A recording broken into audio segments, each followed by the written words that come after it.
আসসালামু আলাইকুম ওয়া রাহমাতুল্লাহি ওয়া বারাকাতুহু।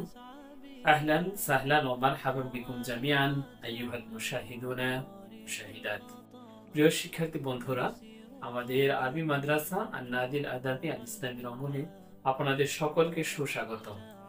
প্রিয় শিক্ষার্থী বন্ধুরা, আজকে আমরা কিছু বাংলা বাক্যের আরবি জানতে চেষ্টা করব। আশা করছি সাথেই থাকবেন। প্রিয় শিক্ষার্থী বন্ধুরা, আমরা এখানে কিছু বাংলা বাক্য দেখতে পাচ্ছি, যেমন তোমার বা আপনার অনুগ্রহের জন্য ধন্যবাদ। আমরা অনেক সময় বলি যে আপনার অনুগ্রহের জন্য ধন্যবাদ, তোমার অনুগ্রহের জন্য ধন্যবাদ। এই বাক্যটিকে আমরা আরবিতে কিভাবে উপস্থাপন করতে পারি?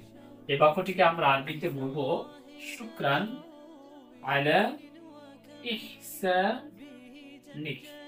শুকরান আলা ইহসানিক, আপনার অনুগ্রহের জন্য ধন্যবাদ, অথবা তোমার অনুগ্রহের জন্য ধন্যবাদ। দ্বিতীয় বাক্যটি রয়েছে সহযোগিতার জন্য ধন্যবাদ। অনেক সময় আমাদেরকে কেউ সহযোগিতা করলে আমরা সেই সহযোগিতার শুকরিয়া আদায় করি। তো এই বাক্যটি হলো সহযোগিতার জন্য ধন্যবাদ। এই বাক্যটির আগে আমরা এভাবে করতে পারি শুকরান আলা হাযিহিল মুসাআদা। শুকরান আলা হাযিহিল মুসাআদা, এই সহযোগিতার জন্য ধন্যবাদ, অথবা সহযোগিতার জন্য ধন্যবাদ।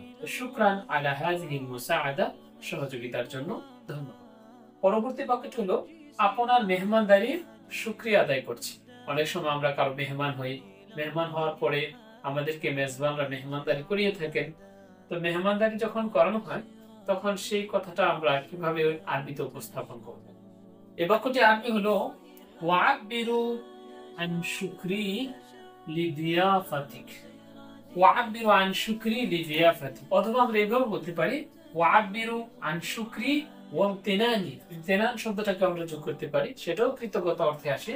তো ওয়াবিরু আন শুকরি ওয়ামতিনানি লিদিয়াফাতিক, আপনার মেহমানদারি শুকরিয়া আদায় করছি।